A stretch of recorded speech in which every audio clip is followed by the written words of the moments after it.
that pushes the plot forward, it's not really necessary. So I think your point of this just being a placeholder before they can get Celine back is accurate. What do you think about this, Mark? I am a writer. I've always wanted to like put stuff out, and I've thought a lot about prequels. What I would want to do with a story is write a prequel in which the main character dies. And here's what I mean by that. So there's the first book, the main character makes it through, and in the prequel, the main character dies.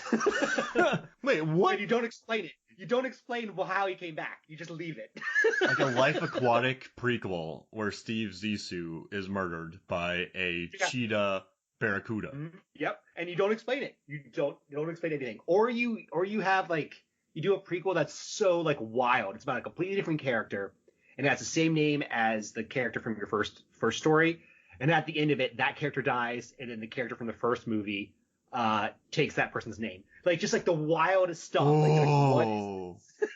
Whoa. Imagine that. Like Big Trouble in Little China. And Jack Burton is actually a serial killer who stole another truck driver's, like, it's a breakdown movie where the quote unquote Jack Burton's killed and then Kurt Russell takes over. Yeah. Just like the most wild stuff. Just because like that makes a prequel really interesting. Because if you just tell a story that you already know is going to happen and you don't bring in new characters or new settings, it's not as interesting. I mean, this is the thing though. I would be a horrible studio executive because I would just let things ride. Oh, okay. So you want to tell a prequel to Kramer versus Kramer where the Kramer couple's killed, someone takes their identity, and then they go through a divorce. Yes. I'm like, yes, do it. Like, make it happen.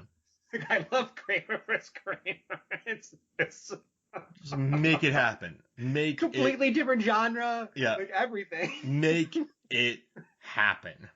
Do it. I think Final Destination 5 is a good prequel too. But I mean, just let it ride. This movie though does not further any story in the Underworld franchise. Nothing changes. And especially the fourth film, they completely ditch a lot of it. They kill off Speedman. They drop a lot of things. I haven't seen the fourth film. Don't spoil it for me. Oh, crap. All right. Shoot. Well, I already let it out the bag. It's okay. Just don't. We'll find out what happened. Woof. My bad, dude. I wrecked that.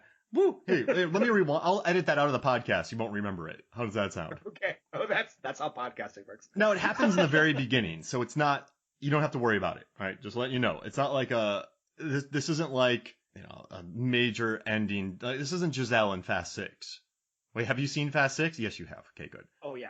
I mean, those are also good prequels. Yeah. Oh yeah. And listen, Tokyo Drift was kind of was swapped into being a prequel because everyone loved Han so much that they put him back in 4. So I don't think they planned on that being a prequel, but it ended up being that way. And also, I gotta say, another thing for this movie, one thing that really hurt it, remember that writer's strike in 2009, 2010, where Quantum of Solace and all those movies were really...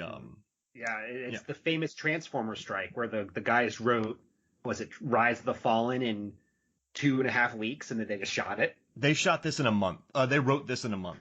So that is... You and I are writers, man. Like, that's a very short time. It's very short. And so you had people staying up till 4 a.m., different people working on it. They just struggled to get this done. And to be fair, this movie does have a narrative. It has a story that is told. It just, you don't get to, I guess my main complaint about this movie is you don't get enough time to spend with Sonia and Lucian. So at the end when she is killed, you don't really care because she's just mean to him in the beginning. And then they have that tryst, which is very like exhibitionist, which is interesting. So they have to hide their love, but then they like really go for it together. Like that's an interesting dynamic. Okay. Before you keep going, let's actually dive into that scene. We're going to keep it PG. Yeah. So Underworld Evolution has a pretty infamously bad sex scene. Horribly.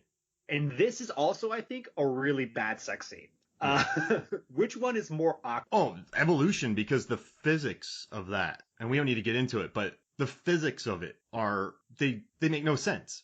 So Evolution, this one at least has like the visual where his arms are out over the cliff. Like that's kind of an interesting visual. And Tatopoulos wanted to have them on like the side of the mountain. And he's like, I wish I had more time with this because it's just a selection of shots that make no sense.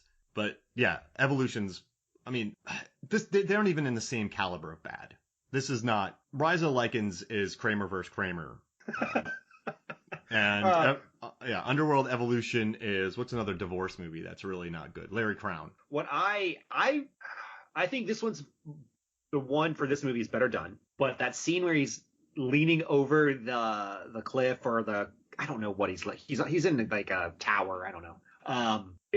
It's so wild that it almost pushes it over the top for me. Because like in my head I was like, if you're Michael Sheen's character Lucien, like how do you talk your partner into this? It's like, okay, I want to lean out over this edge and you just weigh me down. And she's like, oh yeah, sure, I'll do it, I guess. Rhona Mitra said that she suggested it in her head. Yes, Rhona Mitra said that this was her idea. I mean, it's a good visual, but it's wild because like the other alternative is that they're just getting it on super close to the edge of the tower. It's a but that final shot is really stylish, and then the rest of the movie isn't. So it does stand out for sure. But at least the physics work, David, of the scene. That's true. They do work, and it honestly makes more sense than the Michael and Celine in the. There's no paint. There's no paint, but that's the best part. I love the paint. Yeah, it's 7 minutes. You know, it's me in the Underworld Evolution episode. Me trying to explain the scene was so bad because we don't want to come like the last thing people need to hear is you and I talking about these scenes in movies. Me trying to explain that was I did a lot. That was an awkward moment for me trying to explain the Underworld Evolution scene. So yeah, this one is night and day better because at least it provides real physics and a neat visual. Or what approaches a neat visual. So that's why I'm going that way. Approaches a neat visual. That's like critiquing it with like the faintest praise. It's a neat visual. It's kind of listen. I think it's kind of neat, right? Because they have to hide their relationship, and they've probably been doing it for years. So I guess maybe when they have the freedom to be together, they really let it ride. That's what Rhona Mitra was saying. So they're finally able to have fun and be daring, not just yelling at each other, pretending to dislike each other, you know, like, because what is his job? I was gonna say a metal jack. That makes no sense. That's like a lumberjack and like a metal something.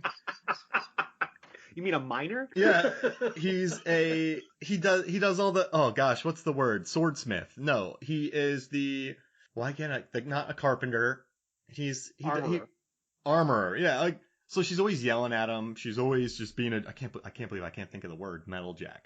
But I don't know. At least they're able to have fun. I feel like it's the only part in the movie that has some sort of daring life. The rest of it is very straightforward. Yeah.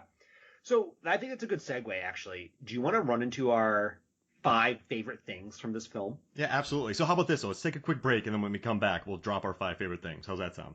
Yeah. All right, cool. Take a break, and then when we come back, we'll discuss our 5 favorite options. We'll be right back. Welcome back to Movies, Films, and Flicks. David, you gotta let me start. You gotta let me go. Can I start? Yeah, go ahead. Do it. Also, Yeah. David of the Award Wieners Movie Review Podcast, a wonderful podcast that discuss Oscar-winning films and other films in between breaks, and they come up with an Oscar Mayer hot dog recipe that goes along with the Best Picture winner. So go check that out. Wonderful show. You will learn a lot. Also, follow Award Wieners on Instagram. It's like my favorite Instagram page. I don't really look at many Instagram, but you're like the one Instagram page. Like, I don't really go on Instagram much, but I'll go on there occasionally to check your stuff out because I always get a good laugh from it, man. So that's like, yeah, that's a priority. I'm a meme lord. I'm a meme lord. Finally, that college degree, both of them paid off. And you probably shouldn't listen to me, though, because whenever you come at me with your weirdest ideas, I go, yes, do it. And then you're like, 8 people liked it, Mark. So you normally get a couple 100, 300 likes. Sometimes you've gotten up in the 400, 500s. But the ones where you're like, Mark, should I do this? And I say yes, you get -8. So I don't know how we get negative numbers, but yeah. It works. Did Hoffmeyer say yes to this one?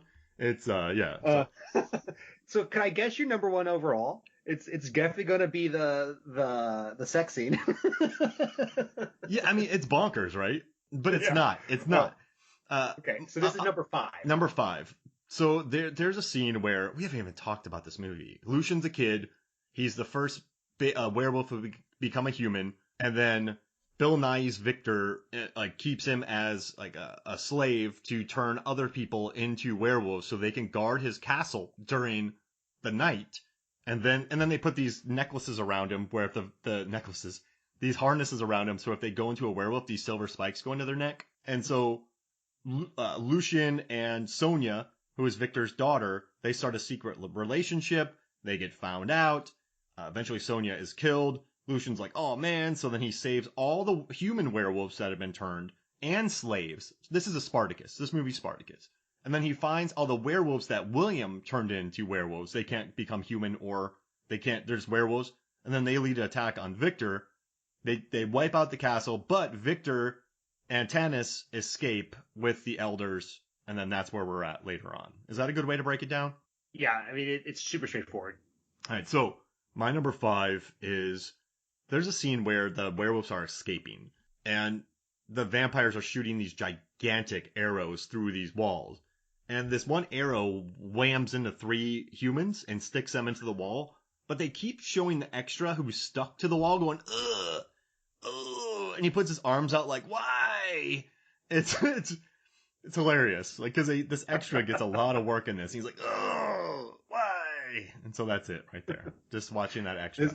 This feels like a movie. You're like, all right, we have this CGI of the arrows, so just keep using it. And I'm glad you brought this scene up because it makes no sense that the arrows can turn to fire inside the castle. Yeah. Like they don't like those contraptions don't have a 360-degree radius. Yeah, they spin those around quick and they just light people up. Oh man. So my number 5 is also arrow related. Beginning of the film, when Lucien, Robin Hood's 2 dudes saving Sonia's life. He like shoots the 2 arrows at once that graze her helmet and then hits the 2 wolves. Pretty awesome shot. Wait, and then everyone just yells at him. Every time he saves her, they're like, oh, get back to work, wolf. And he's like, okay. Yeah. Yeah, that was and also in that scene, I do like where Sonia throws those 2 spinning things that go into the werewolf. That's a pretty neat visual in that scene. Yeah. Definitely harkens back to the first movie. Now, my 4th favorite is where Tanis has the key to the armory, but he gives another key to Lucien to escape. And Victor comes up to Tanis and goes, you gave him the key. Tanis is like, well, go check the armory. And so Tanis runs in there, like hunts around, finds the key to all the head wraps, not head wraps, to like the contraptions around the werewolves and head wraps. And so my words, man, bread store. But he finally finds the key, shows it to Victor, and then Victor just goes, I never doubted you. Like that's a tense scene, and it's really well played by Bill Nighy. I love that moment, like, I never doubted you. That's cool. It has some tension. I like it. It works out well, so that's it, yeah. Okay. My number 4 is Lucien's speech to the rest of the slaves / werewolves, and he's like, we aren't slaves, we are Lycans. It's probably the most rousing moment of the entire film, but it also happens like immediately. He like gets put in jail. 30 seconds later, he's like, I have this speech pre-planned. Yep. It doesn't like in terms of the beats of the movie, it makes sense, but in terms of character development, it doesn't really make sense. Now, as someone who loves a 90-minute movie, do you appreciate that efficiency? I do. But I also feel like I've seen so many movies that I kind of vaguely understand what everyone's getting at, and I don't fully need to like unpack everything. Yeah, they like if you're like a new moviegoer and you see this scene, you're gonna be like, they just skipped a bunch of stuff. But in my head, but like for me, I'm like, I get it. Like I get what they're going at. Did he have that speech ready? What is happening? He had to have. Interesting tidbit about that. That speech, they needed more money for the movie. And so Weissman edited that together and took it to the studio head, and they gave him $2 million because they're like, man, Michael Sheen's really good. So they got $2 million movies because of that speech. Let's just like dive into that for a second.